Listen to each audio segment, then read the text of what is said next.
right, guys. I'll give a couple minutes for other people to add in, but in the meantime, I wanted to go over kind of what we have left in terms of class, which isn't much. um, so this week is a review week, which is what we're going to be doing today. We'll get through as much of it as possible. I think we've got 5 examples in the sample data sets that I gave you guys on each board. So there's also outputs that go with this. I gave you the Excel data sheet too, because part of the study guide that I posted in this week's section has an emphasis on which tests you'll need to know how to run an SPSS. So basically the ones that we've done in activities so far, which is going back again to the simple and repeated measures one-way ANOVAs, all of the types of two-way ANOVAs, there's 3 of those, and that's pretty much it for this test. You do need to know how to read outputs for those tests in addition to MANOVAs and ANCOVAs, which you practiced in not last week's activity, but activity 9. And then this week we have a review activity. I've posted that already. So that's kind of like the odd thing about this week, because usually review weeks you guys don't have anything to do. But this is kind of similar to last week with respect to the format. So that means that there's a lot of points possible on questions. But it's literally exactly the same questions that I asked you last week. So identifying characteristics of the independent variable, characteristics of the dependent variable, as well as listing any important p-values or significant pairs if you end up looking at post hoc tests, etc. So I think there's 5 problems total, if I'm not mistaken. But I'll be working on grading your activity 9 sometime probably between Wednesday and Thursday. I've been studying for my finals, which are this week, or at least I was studying over Thanksgiving break, so I didn't really get to grading. Activity 8 grades are posted though, so feel free to look at your feedback for that. But a quick reminder that next week is also kind of an unconventional week. So typically you have your exams on Mondays. Next week your exam will be on a Wednesday. Reason being that activity 10 will be due on Monday the 7th. And I do want some time to grade your activities to allow you to review any feedback on those activities. So I know in the syllabus it says like you could still turn in your activities on Tuesday and you get a deduction. But any activities that are turned in on Tuesday probably won't be graded by Wednesday. So just if you want the feedback on that last activity, just make sure you turn it in on Monday. But it'll be the same format as the other 2 exams. You'll get 3 hours on it, and you'll get a data set. The test questions will be laid out fairly similarly, so there will be a terminology section. There's mostly going to be an SPSS section. No calculations this time around, so you don't have to worry about any equations. It's more conceptually based stuff and questions that'll be very similarly formatted to how the activities are worded. So nothing should be surprising.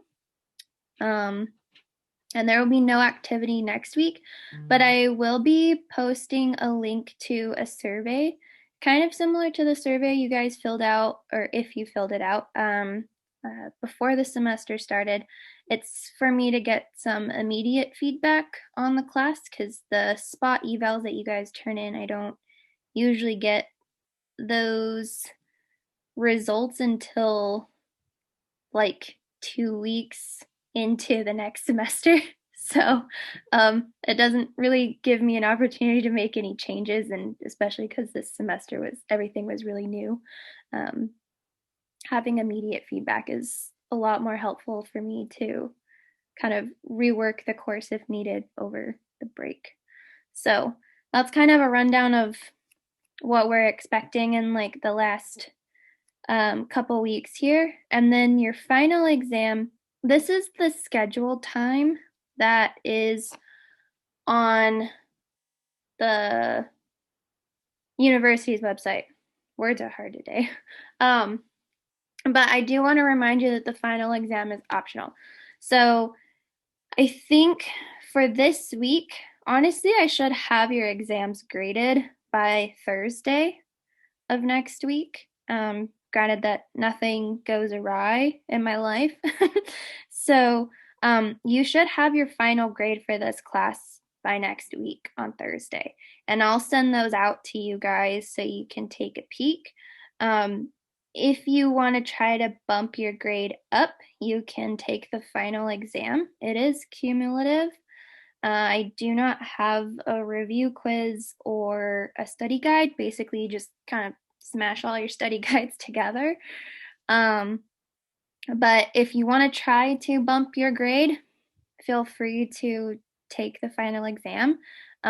If you don't do well on the final exam, it doesn't hurt your grade in any way. So it can kind of really only help you if you missed an exam earlier in the semester, or if you didn't do well. You always get to drop your lowest test score. So just to note, that is an option. And that would be, again, Wednesday, December 16th. I'm actually going to have the test open for 2 days because I know finals week can get kind of crazy. And I don't know how many of you have in-person finals or other timed finals for online classes, but I'd like you to be able to carve out a nice 3-hour window where you could take the final exam if you elect to do it. So that'll be open. I have to remember the dates. I'll post about it and let you guys know. But generally, those are all the scheduling updates that I have for today. Does anyone have any questions on that stuff? Okay, cool. Oh, I just realized I haven't been sharing my video this whole time. Whoops. Okay, anyways, let me get rid of the syllabus and we'll get into our practice problems. So, what am I doing? I need to share my screen. Oh boy, today's been rough. I will say one thing that I do recommend when this semester is over, to just take a good chunk of time for yourself. You know, like do a spa day, or bathtub is a nice cheap alternative. Light some candles, sip some wine.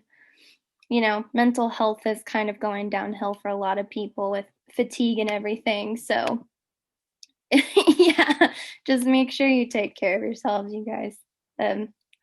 I give you all mad props for finishing out the semester. It's not an easy one. Okay.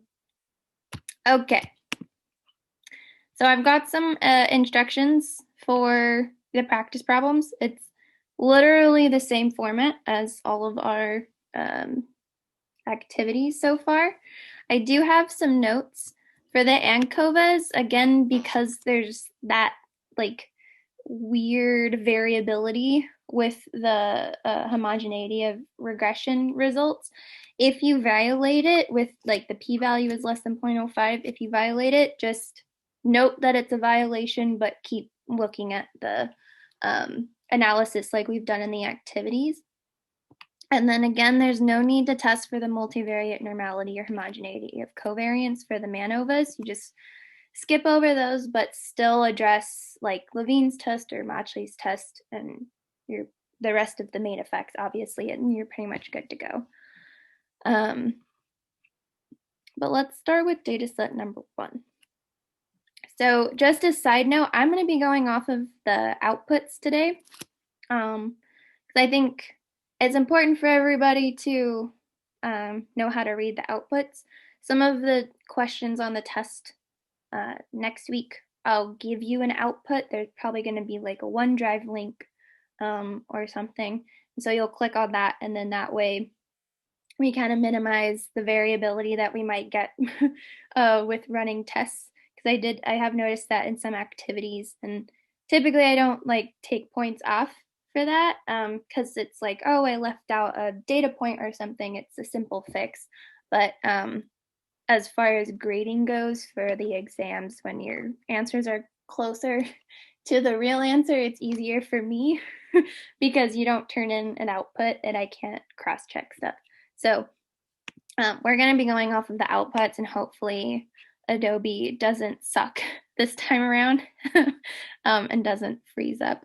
So I do have the SPSS spreadsheet posted though. 2 of the data sets are going, you don't need to be responsible for running, but the other ones that are not an ANCOVA or not a type of MANOVA, I would still recommend you taking the data in the Excel spreadsheet and running it through SPSS to make sure that you get the same output that I have posted for you. Because there will be some simple tests like the one-way ANOVAs, or 2 ways that I'll have you guys run. Probably at least one. So just a heads up. All right. So similar to the last review session, feel free to comment stuff in the chat, or you can talk out loud. Like I said, we're gonna go through as many of these as we can, and I think we won't go super in depth on the p-value stuff as far as post hoc test goes, but for the assumptions and stuff, I do want to make sure that that stuff is clear. Okay, so data set number 1. We have students are doing a project to look at the effects of feet placement on bench press performance. They've gathered 30 individuals to come in and do a bench press with 10 rep max test specifically. They come in on 5 separate occasions. Each visit they're assigned a different foot placement, the order of which is randomly determined. And then I list the different foot placement, and then basically their 10 RM test are represented as a percent of body weight. So that's another thing I like to have the spreadsheets for, because sometimes that helps kind of organize the information a little bit. So in this problem, what would our independent variable be?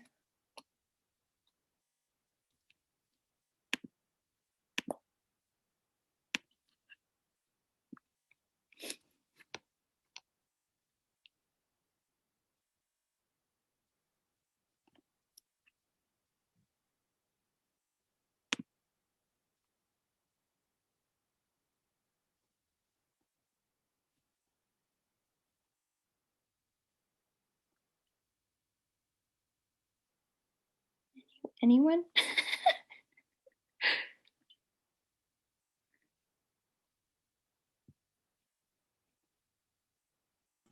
I'm sorry, what was the question again? What's the independent variable?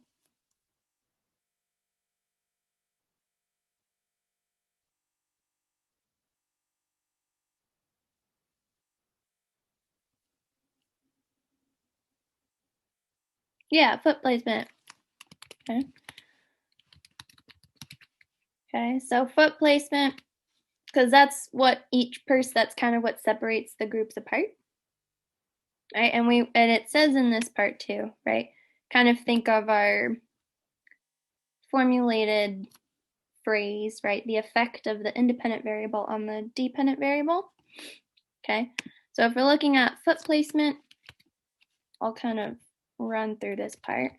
That has 5 levels, right? Shoulder width on the ground, feet width on the ground, or feet together on the ground, right, etc., etc., etc. Okay, so 5 levels.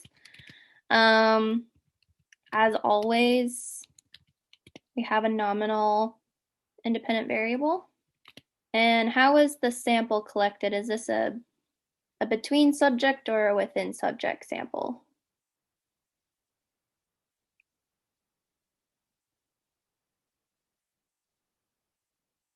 Within? Mm-hmm. Okay, because everybody did the 5 measurements, right? It says participants come in on 5 separate occasions. So everybody did each of the foot positions. Okay, what would the dependent variable be?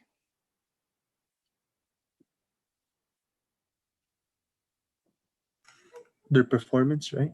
Mm-hmm. What's their bench press performance? Right, again, that was measured in percent of body weight. And again, as with most of our dependent variables, it is a ratio type data. Do we have any covariates?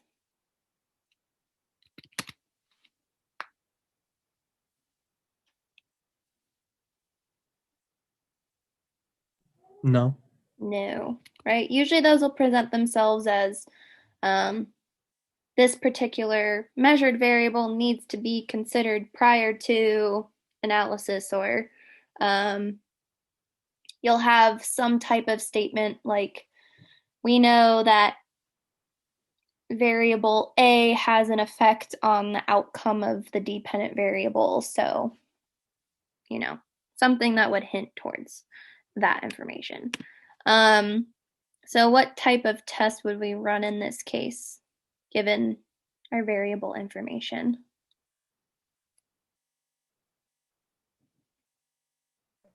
Would it be repeated measures ANOVA? Mm-hmm.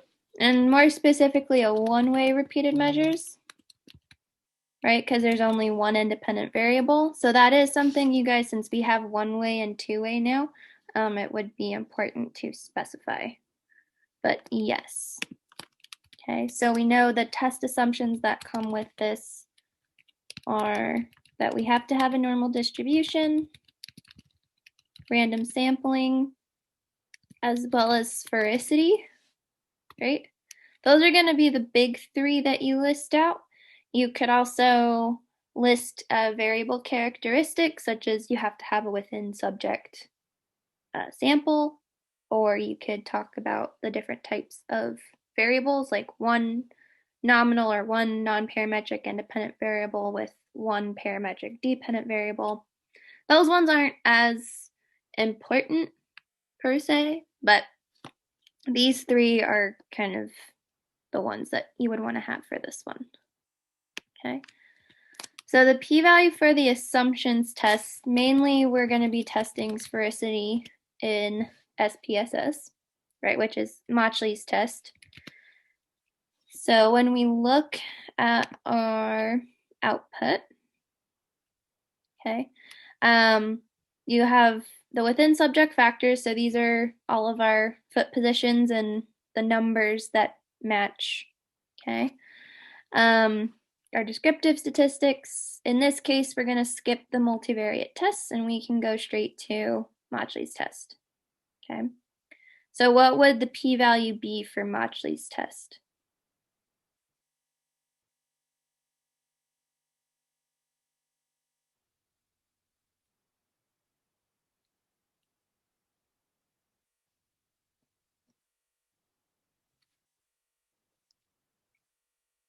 Exactly. Okay. So p is equal to this guy here, right? 0.204. So in our evaluation of that, we know that value is greater than 0.05, which means that we assume sphericity, right? Or we've met that assumption. So on the test, again, similar format as last time. Usually I'll say like, what is the p-value for the assumption test that was run in SPSS. In this case, that would be the sphericity. You'd list the p-value and some interpretation of that p-value. For this test, assume sphericity is perfectly fine.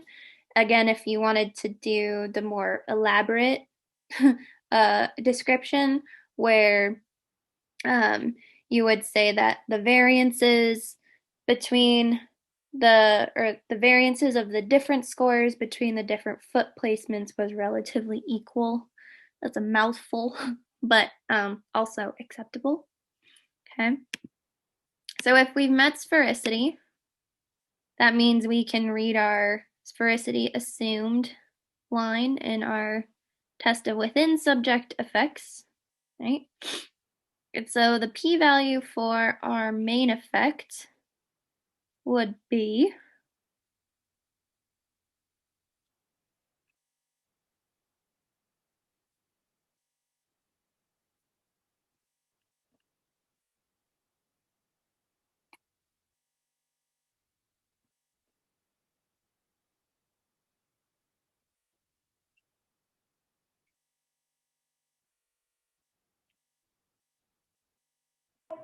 less than 0.001.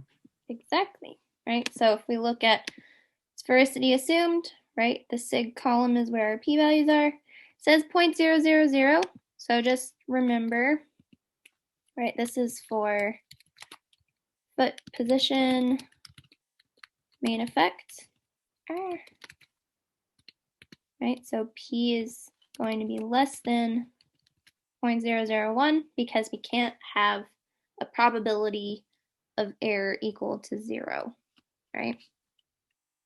So in this case, that would mean that our independent variable has a significant effect on our dependent variable because p is less than 0.05, right? So we would translate this as foot placement or feet placement, right, has a significant effect on bench press performance. Okay. You could also do the wording that there's at least one significant difference between the means of foot placement groups with regards to their bench press performance. Either one works. Okay. And we know if we have a significant main effect from this table, we would then look at our pairwise comparisons, right, which are down here. And basically any pair that has an asterisk is going to be significant, right?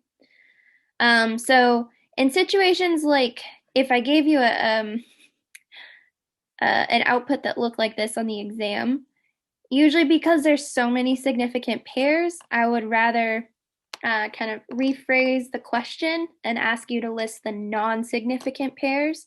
So just make sure you read the questions carefully if there's a lot of groupings, okay?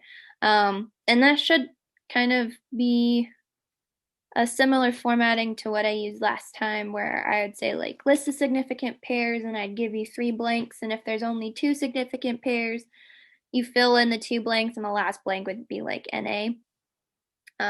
So something kind of similar to that. Okay. Any questions on data set number 1? I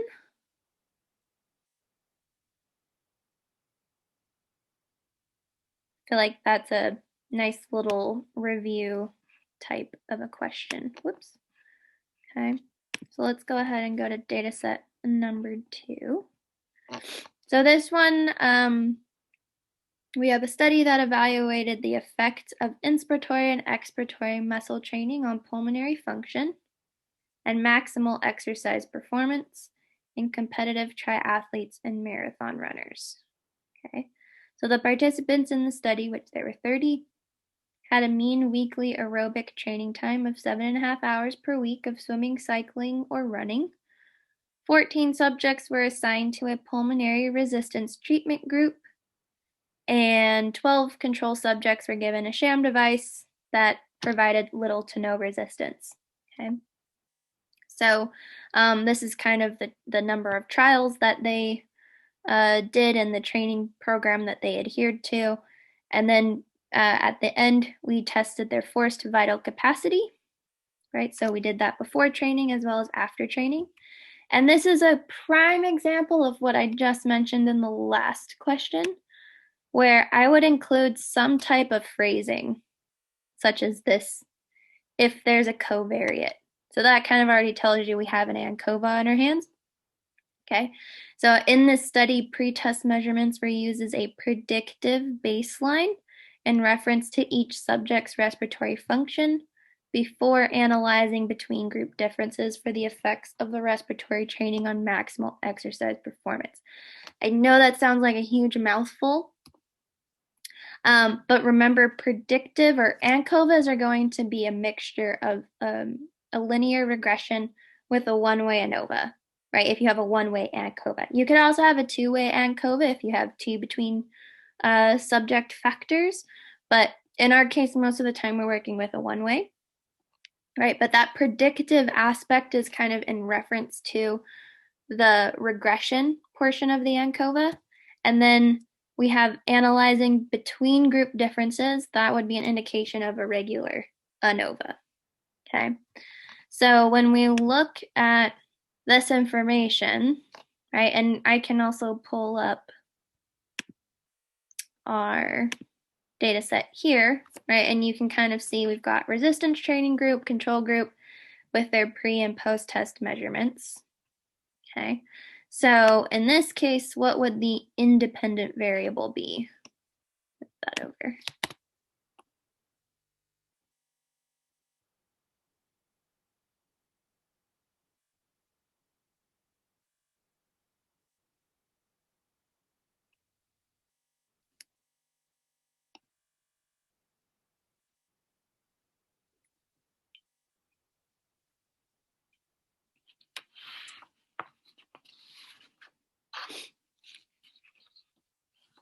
How have we divided subjects? The muscle training, right? Training program, right? So we can eloquently put it as just training program, right? And there are two levels of that. Okay, so we've got the resistance training group and then basically the placebo or the control group. Okay, still a nominal type of data like we usually deal with. And we know for ANCOVAs, we automatically have a between subject factor, right? This also makes sense because we said 14 people were assigned to the resistance group versus 12 people assigned to the control group. So we're automatically saying these people were separated, right? What would the dependent variable be?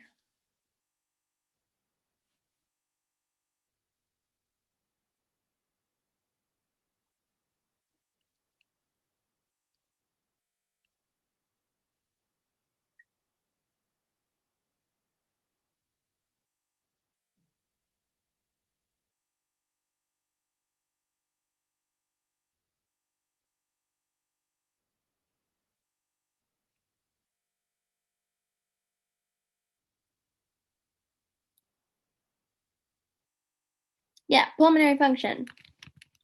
Okay. So we could call this pulmonary function, but I also mentioned or referred to it as maximal exercise performance. Either one is acceptable, right? And that's measured at enforced vital capacity, right? Ratio type data, like we usually work with. And we already said there was a covariate, right? And that would be our pretest. So typically on the exam, if you see a pretest post-test design, you have an ANCOVA on your hands. Also, the other giveaway, and we're going to call this, you can add one way if you want to, but ANCOVA is fine. Another giveaway is going to be the output because you guys aren't responsible for running ANCOVAs and SPSS. So the output, hold on, my Zoom window is blocking my tabs. Your output is going to be very similar to what you guys have gotten on your activities, and the dead giveaway is going to be the graph. right? Because literally none of the other tests are going to have a graph. So you should not get any ANCOVA questions wrong, is what I'm trying to say. But our assumptions, right, are the ones that you need to have written down. Those are normal distribution or random sampling. Those are two dead giveaways, right? Because we have a between subject factor, we're also going to need the homogeneity of variance, right?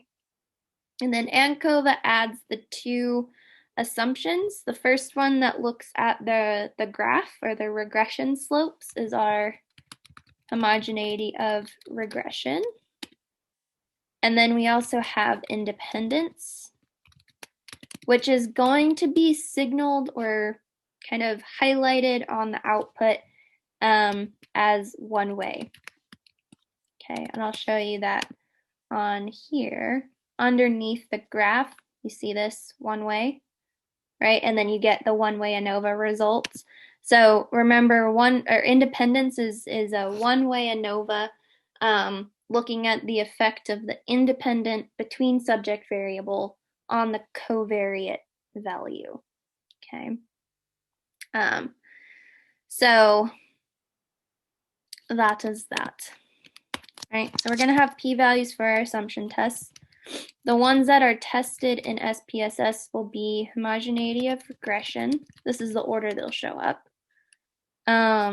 Independence. And then you'll also have your homogeneity of variance. Okay. So homogeneity of regression. Again, we're going to look at the interaction effect, right? Homogeneity of regression. It'll be labeled. Where we're going to look at the interaction effect, right, between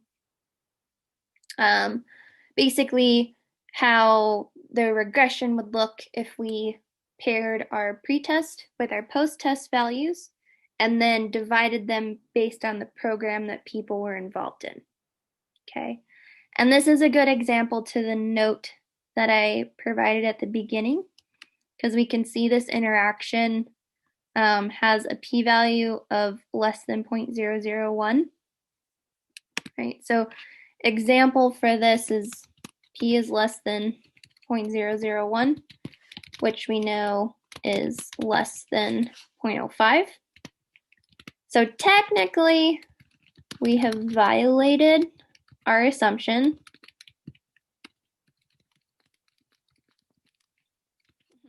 But we're going to continue the analysis anyways. And reason being is if you look at the graph, I mean, the slope is 1.02 versus 1, right? So they're fairly parallel, but in the universe in which this interaction test is done, I have yet to figure out why this happens, and that just, maybe I'm reading the wrong resources, but this is actually a new method that I used this semester, so I don't know. But you'll note there's a violation, continue the analysis anyways. Okay. Any questions on homogeneity of regression?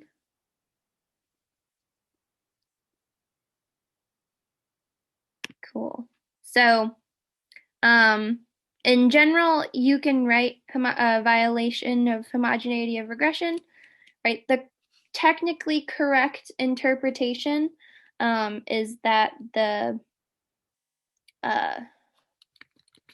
regression slopes are not parallel, right? You could also write this as there's a significant interaction between training groups, but regression slopes are not parallel is perfectly fine. Okay. That means the next assumption we look at is independence. That's our one-way ANOVA. So again, we have to look at the Levine's test, right, in order to know how to read the ANOVA. I do want to make a note though that this is not the homogeneity of variance for the main effect. So I haven't taken a look at your guys' activity 9 stuff yet, so I don't know if that was picked up on. But I did try to make a note of it when I did your sample video. So hopefully, well, I think actually it was in the lecture, but anyways. Our homogeneity of variance, again, always do the based on the mean row, is 0.856. So that tells us we're going to be reading from the ANOVA table, right? If this value was less than 0.05, that means we would be reading the Welch's significant value, okay? So in this case, we have a p-value of 0.524.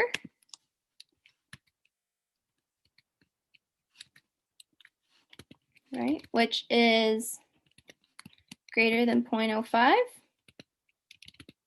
So how would we interpret this p-value?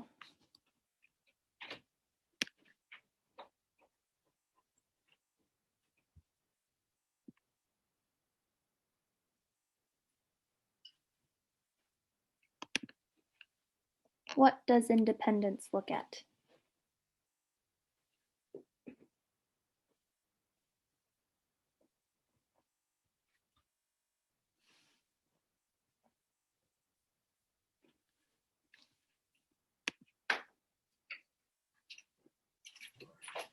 Isn't it something like the covariance and the independent variable don't affect each other, something like that? Right, so you're looking at the effect between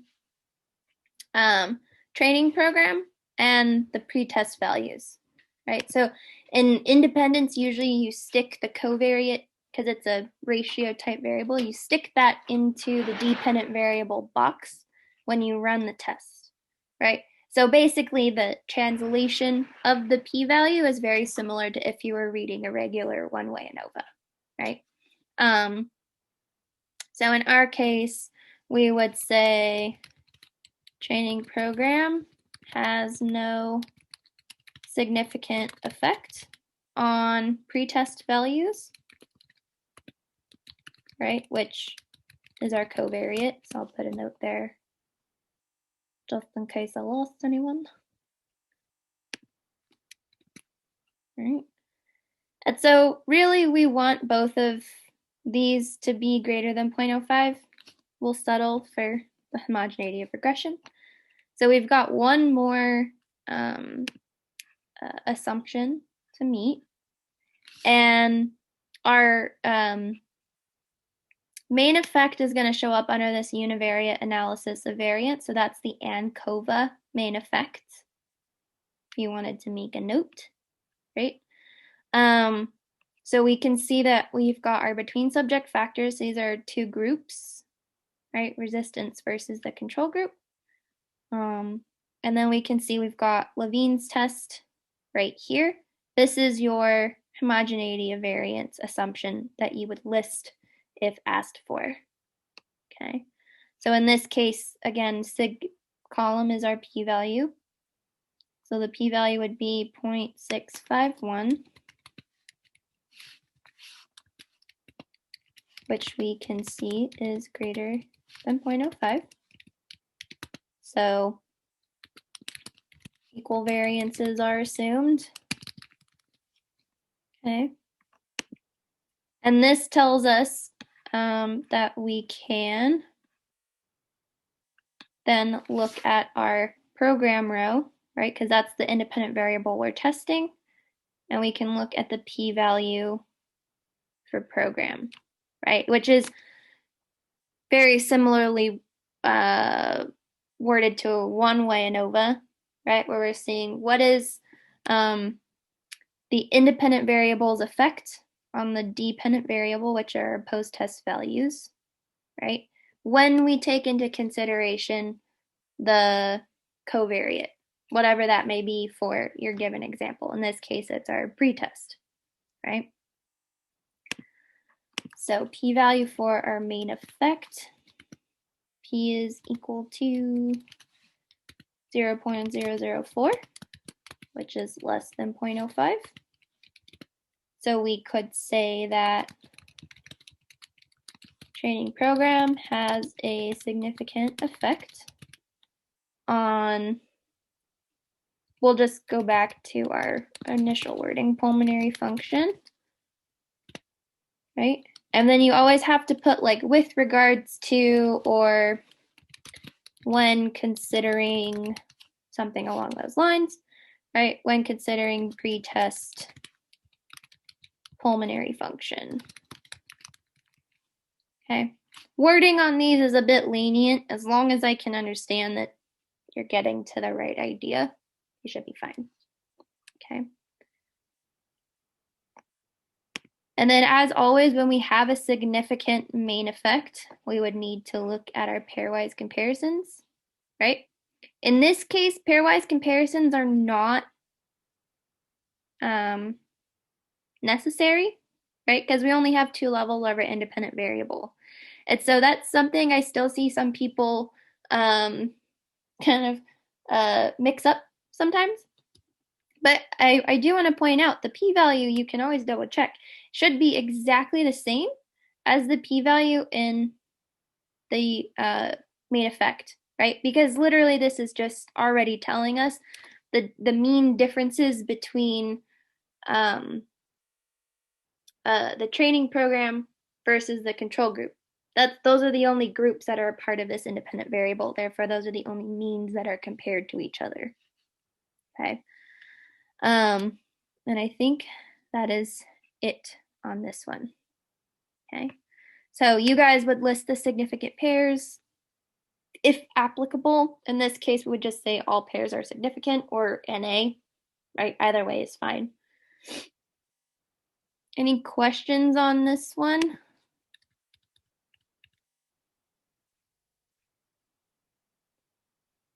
Okay. So let's go to data set 3. I'm kind of going through the steps because I know we don't have a lot of people. I don't want to put you guys on the spot, but also it saves me some editing time so I don't have to take out a bunch of gaps. Okay, so data set number 3. I'll pull up the data so we can look at it. Okay, this is how it's organized. So we have a study was conducted to evaluate the effect of adding weight to an anaerobic power output test of running upstairs. Okay, 20 participants split between male and females, performed tests under 5 different conditions, right? These are the conditions they had. And then researchers want to see what difference adding weight might have on power output and if the effect changed for males and females. Okay. So power output is listed as watts per kilogram of body weight. So that's what those numbers mean over here. All right, and then we have the 5 different conditions. Okay. So what would our independent variable be, or variables if there's more?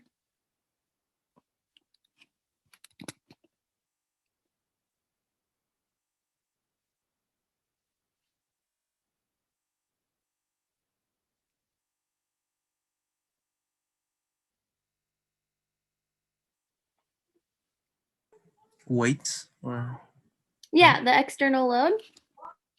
Absolutely. So external load or weight, either one would be acceptable, right? We know there's 5 levels of this because 5 different conditions, right? Nominal data or non-parametric also works, okay? And then what type of sample? Do we have a between or a within subject sample?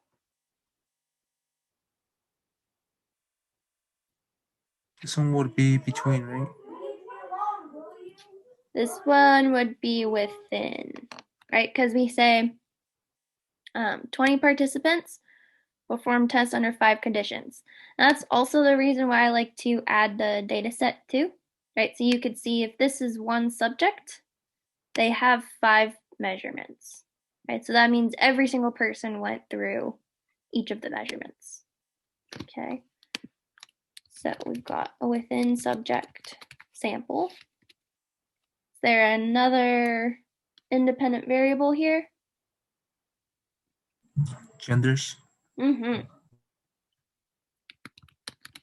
Okay, so gender, 2 levels because we identify male versus female. Also a nominal type data. And this one would be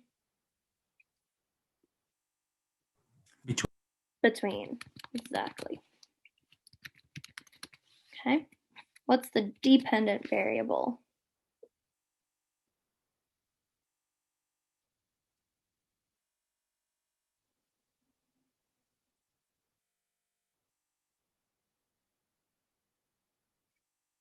Power output. Power output, right? It's the thing we're directly measuring. Oops, output, there we go. Right, ratio type data. Are there any covariates?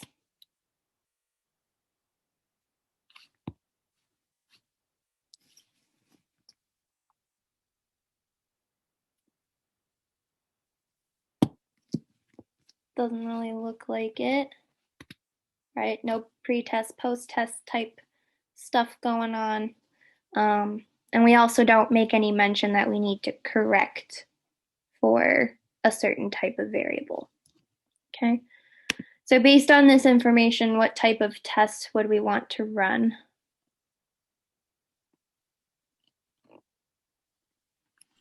One-way mixed ANOVA. Not Or, a one way, but oh wait, there's two. yeah, Two-way. 2-way. So if we have 2 independent variables, 2-way ANOVA. 1 independent variable, 1-way ANOVA, right?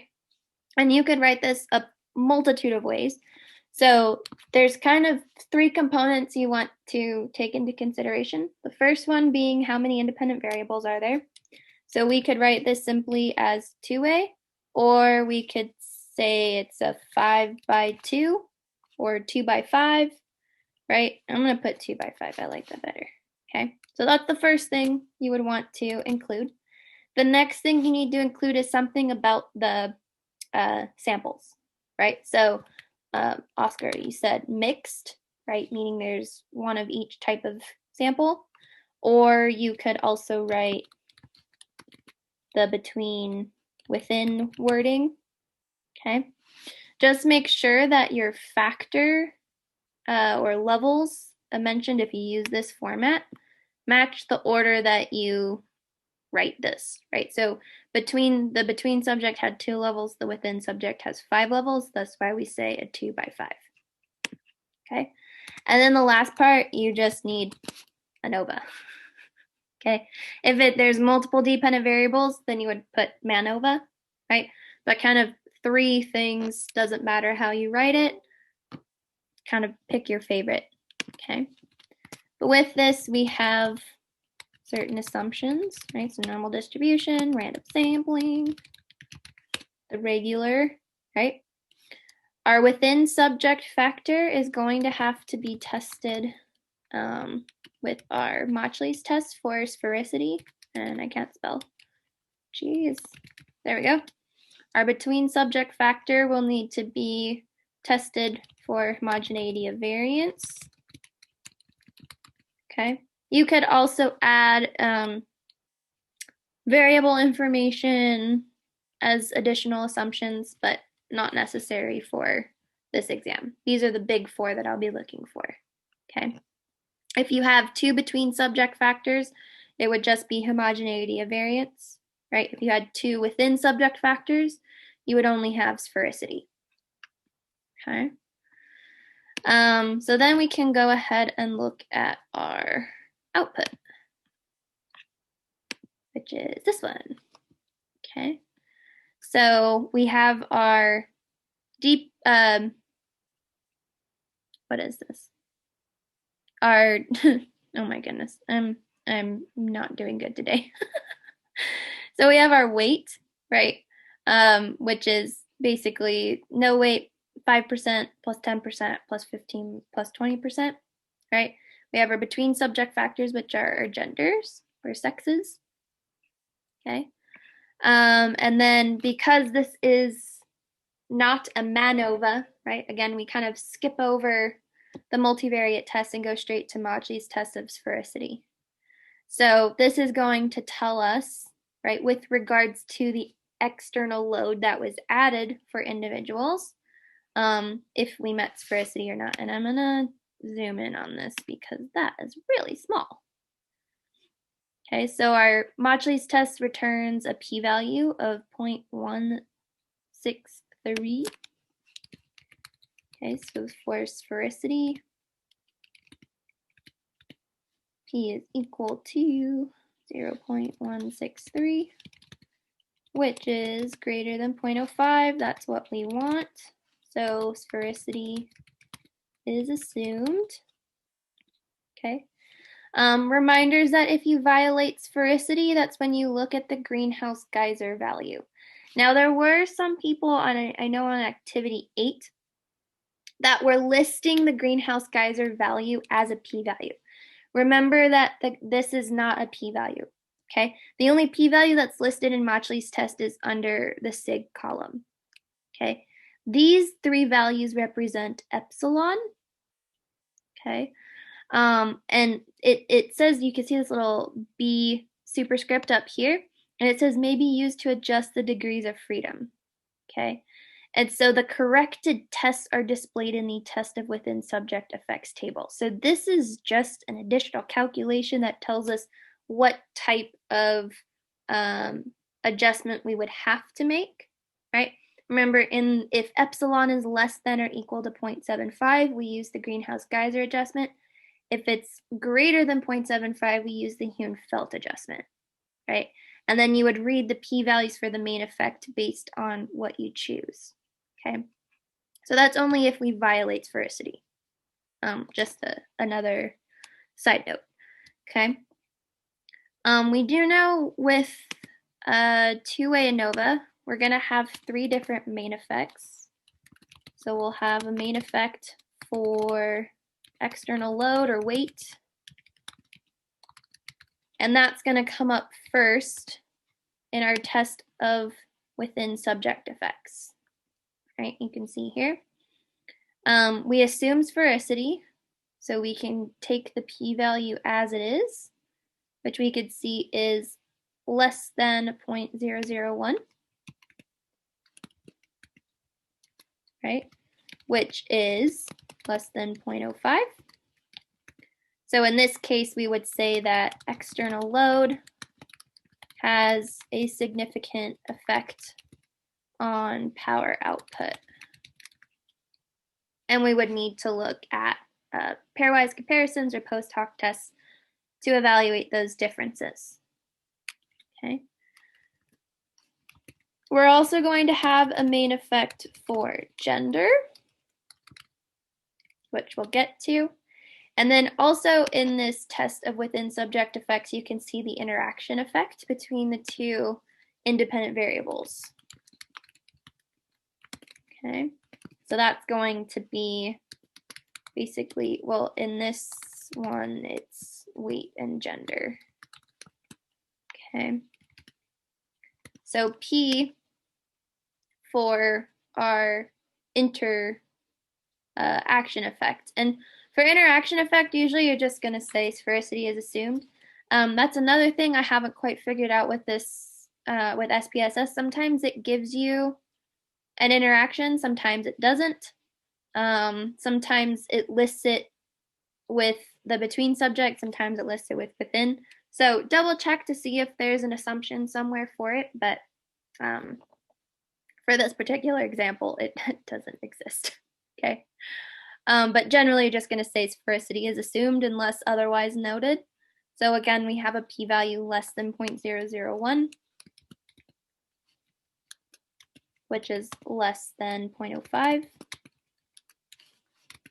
So that indicates that there's a significant interaction effect between, we'll just say weight for now, and gender. I don't want to say that, in terms of whatever the dependent variable is, right? So in terms of power output for this example. right? And because we have a significant interaction effect, we need to look at the post hoc tests. Okay. So if we keep moving down, actually, are there any questions so far? I feel like for the most part, everyone actually did really well on this activity for two-way ANOVAs. So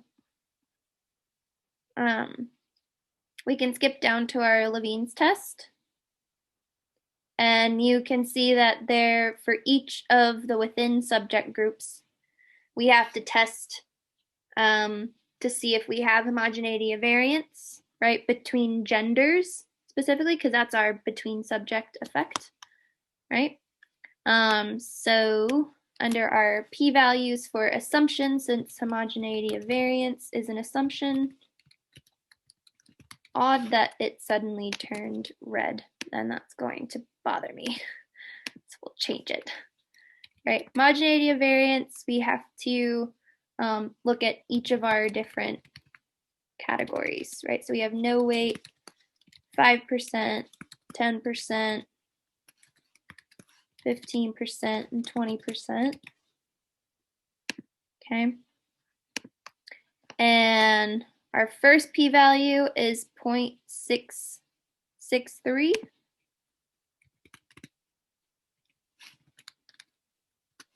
Okay, which we would say equal variances are assumed. Okay. For 5%, we have a p-value of 0.656.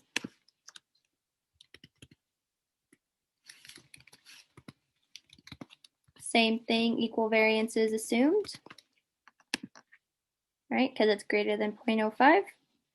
For the 10% or adding 10% of a person's body weight between genders, right? We have a p-value of 0.675.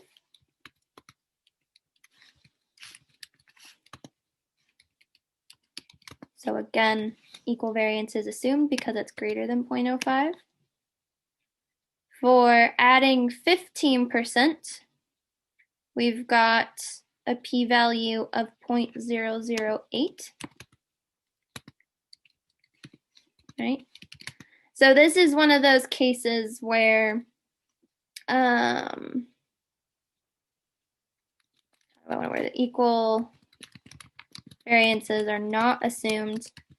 In a perfect world where you guys would be running the test, usually I would tell you go rerun like a one-way ANOVA so that way you could get the Welch's adjustment on this one. If this happens on the exam, usually I'll put a note on the output, like ignore the significance of that particular value, but just make a note to yourself if one of your groupings or one of your within subject groupings doesn't match or doesn't meet the homogeneity variance assumption, but the rest of your groups do, it's just ignore it, it's fine. Okay. That'll save time. And usually on the test, I don't give you things like this, but something I usually put in the review just to note if that happens. So our last p-value is 0.261. Okay, so again, equal variance is assumed. If we meet pretty much all of our assumptions, right, for our between subject variable, then we can look at our p-value for the main effect of gender or sex, right? And so that would be less than 0.001, which we know is less than 0.05.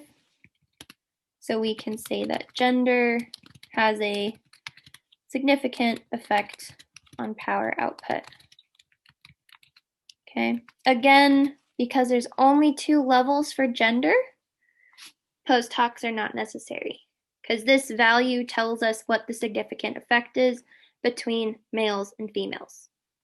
That is a pair. Okay, We would, however, need to look at post hoc tests for the main effect of load, as well as the interaction effect of weight and gender. So again, I'll have you guys kind of look at those on your own. I do want to point out the way things would be worded if I asked you for a certain pair, because this is how I did it on activity 8, and I think I confused a small handful of you.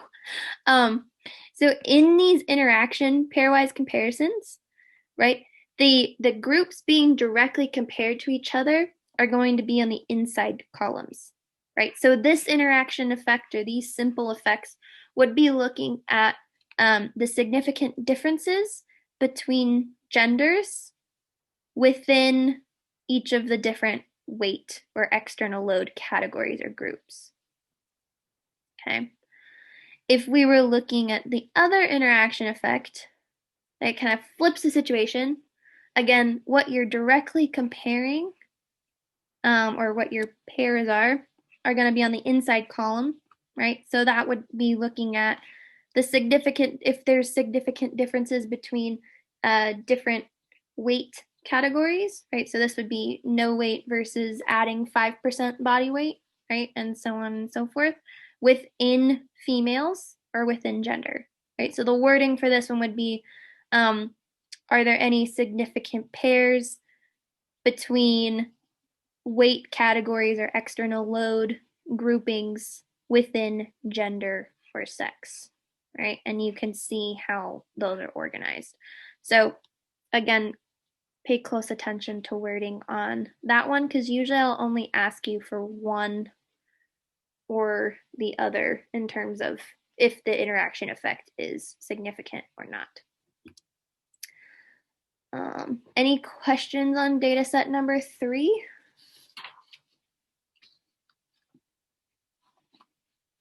Awesome. All right, data set number 4.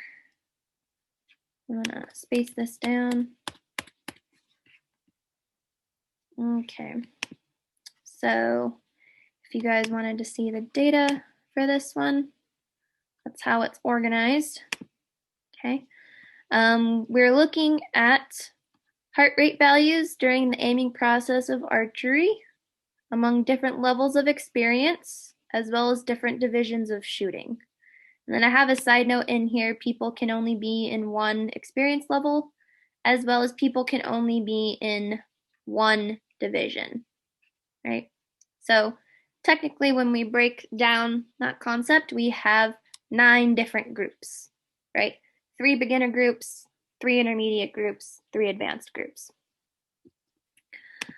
So in terms of our independent variable, and I know we're kind of running over, so I'll just run through these. If you have a question, feel free to just interrupt me. Okay. So the way that we have people split up, right? I think the experience levels is probably the most obvious one. Okay.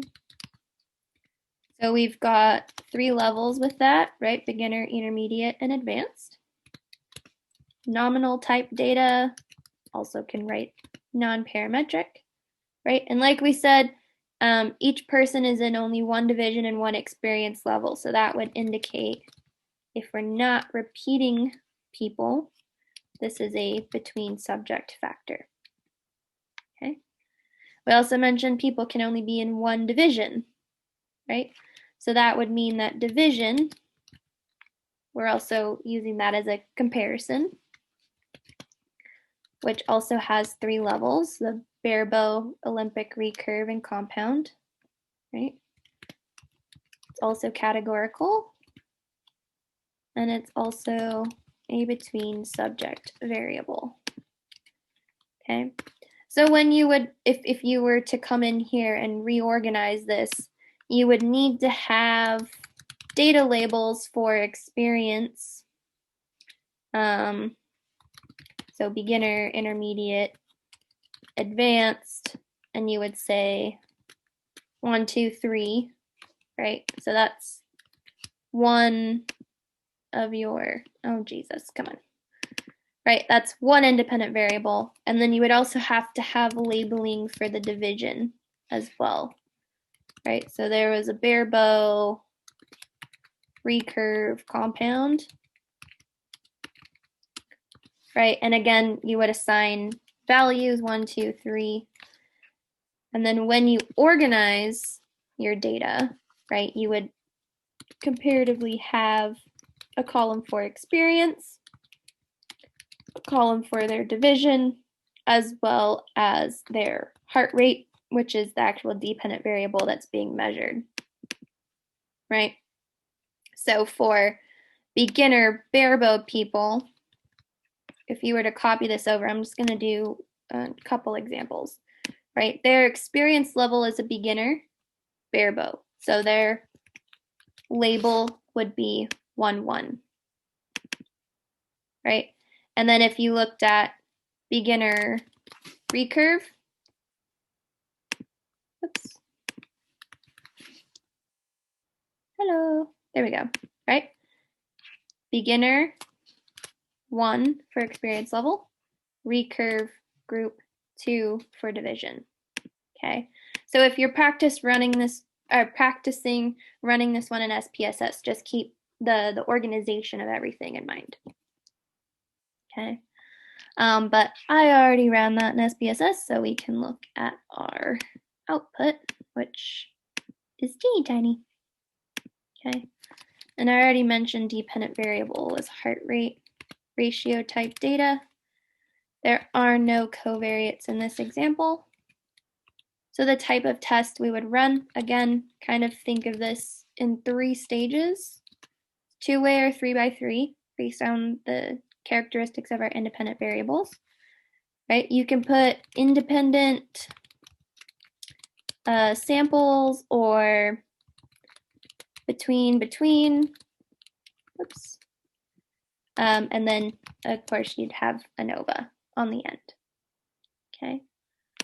Test assumptions are going to be based off of our types of variables. So again, normal distribution, random sampling, all the same, okay?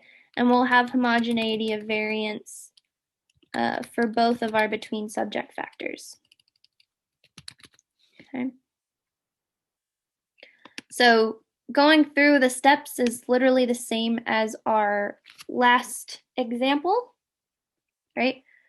Where we look at Levine's test, okay? And when we have 2 between subject factors like this, we basically are looking at each group separated from each other. So beginner barebow is compared to beginner Olympic recurve, beginner compound, compared to intermediate barebow, compared to intermediate recurve, intermediate compound, and then so on and so forth for the advanced groups.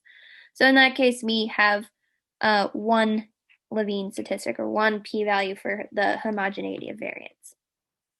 Okay. If you are given multiple, like we had in the previous example, just make sure when you write them out that you're specific on what p-value goes to what grouping, so that I can keep track of your answers. Okay. But our p-value for this test would be 0.488. We have equal variances. That's great, right? And then we can look at our experience, our division, and our interaction effect to see if we need to look at any post hoc tests. So in this example, division and the interaction are the only significant p-values. So in that case, we would look at post hoc tests for these 2 things, but we wouldn't necessarily need to look at post hoc tests for experience. Okay. I know I kind of went through that one a little bit quickly, but a great deal of crossover from data set number 3. Okay. Any questions on that one? Or do you want me to go through anything specifically on that one?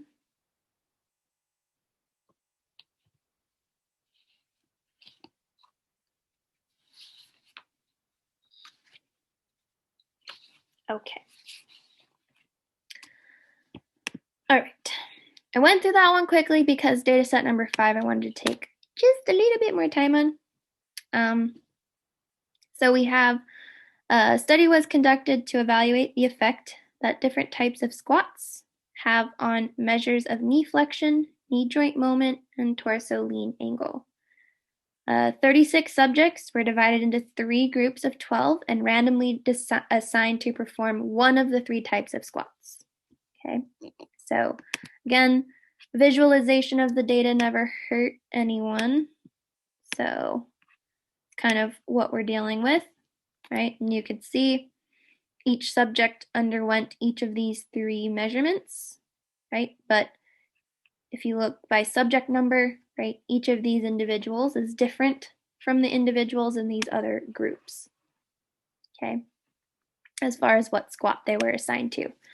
So in this case, our only independent variable is type of squat, right? 3 levels to that, front, back, and overhead. Similar nominal data. Because our groups are separated from each other, we have between subject variable. Okay. Dependent variables are things that are actually measured, right?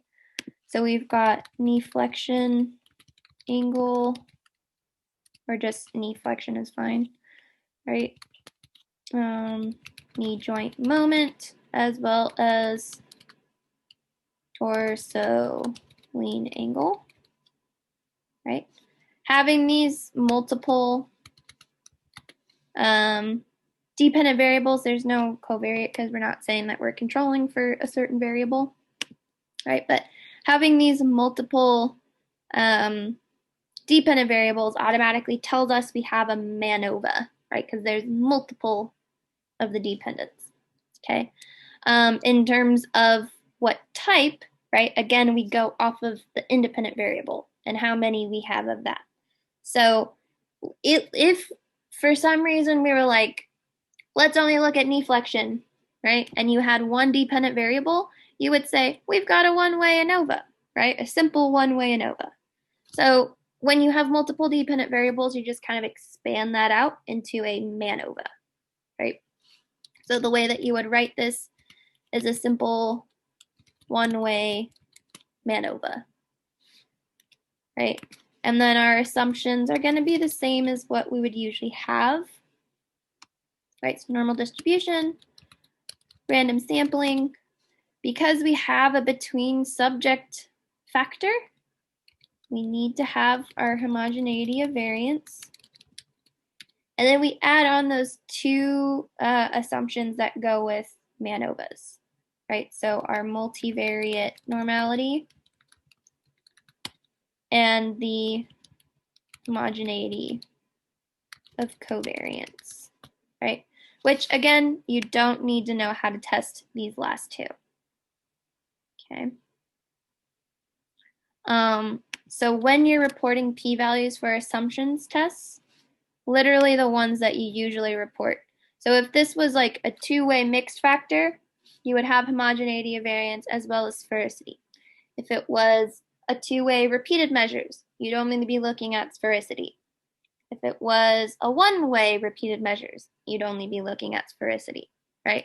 So generally, whatever goes with the base test, right, your kind of core assumptions, homogeneity of variance and sphericity are 2 things you know. If you have a within subject factor, you're looking at sphericity. If you have a between subject factor, you're looking at homogeneity of variance. And COVAs are different. They add those extra 2 assumptions, but generally, those are the only assumptions that you're ever going to be reporting on, right? And for homogeneity of variance, when we have a MANOVA, we're going to have to look at homogeneity of variance for each of our dependent variables, right? So we have to look at differences between the squat groups when we're looking at measurements for knee flexion.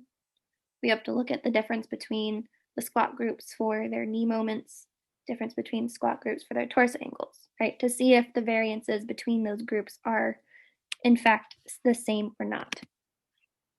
Okay.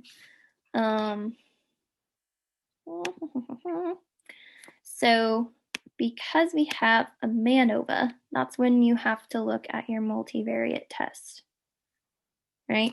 And remember our method for our multivariate test, that's our omnibus F ratio, okay?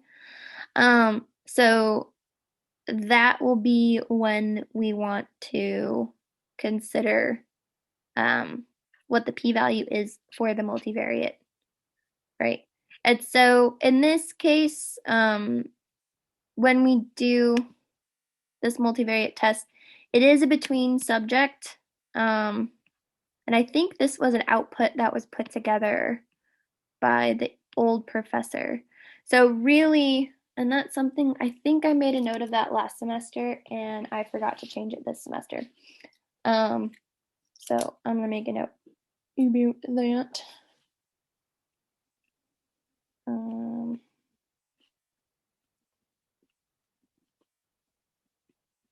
I swear I make a note about this every semester and I always forget.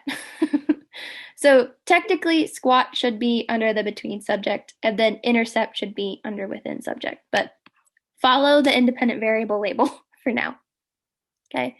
But usually in the multivariate test, we take the average of the first three p-values, which in this case is less than 0.001, right? So for MANOVAs, when you list your main effects, we need to list the omnibus F ratio first, or you can call this the multivariate effect,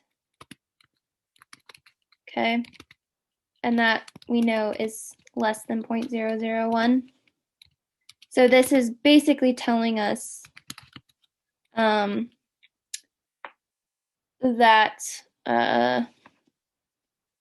what is it, type of squat?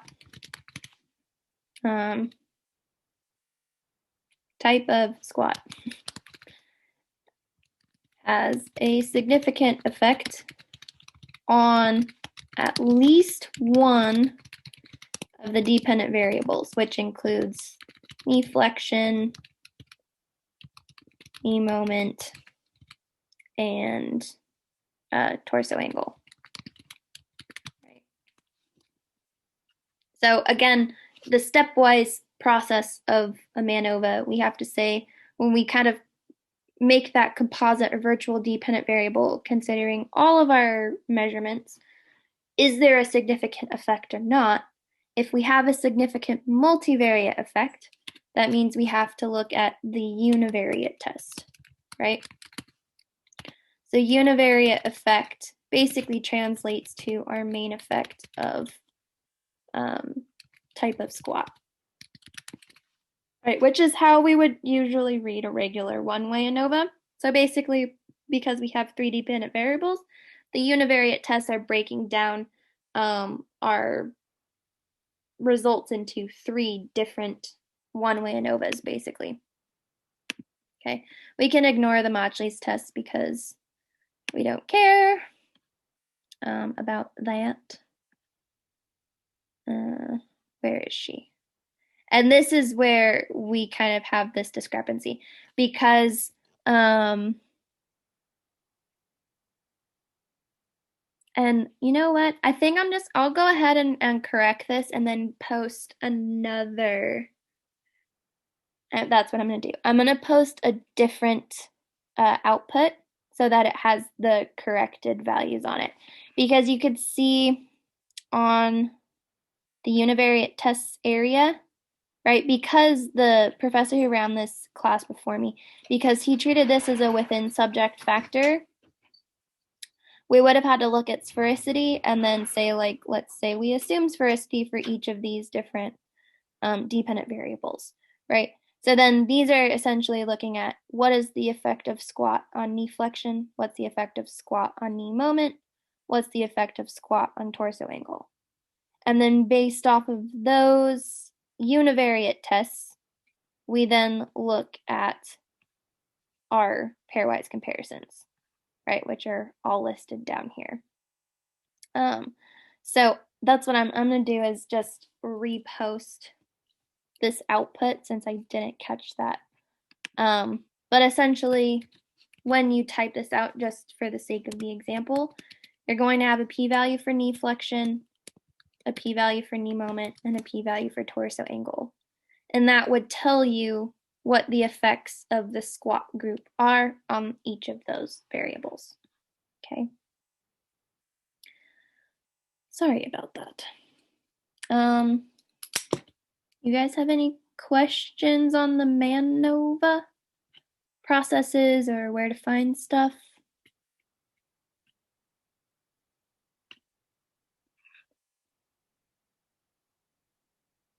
Okay, so just to clarify again on the MANOVA, the new output that I give you guys in a little bit, because we have a between subject factor, you would look at the homogeneity of variance or the Levine's test, and then you would kind of skip over all the within subject effect stuff and go straight to, I think I skipped over it. It's right here, right? The test of between subject effects.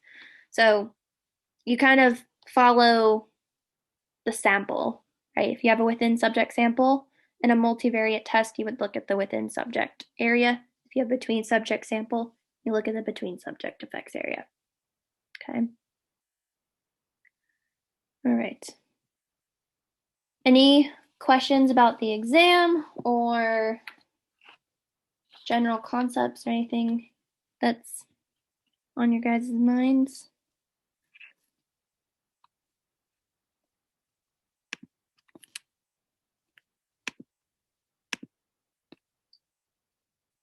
I think we're okay.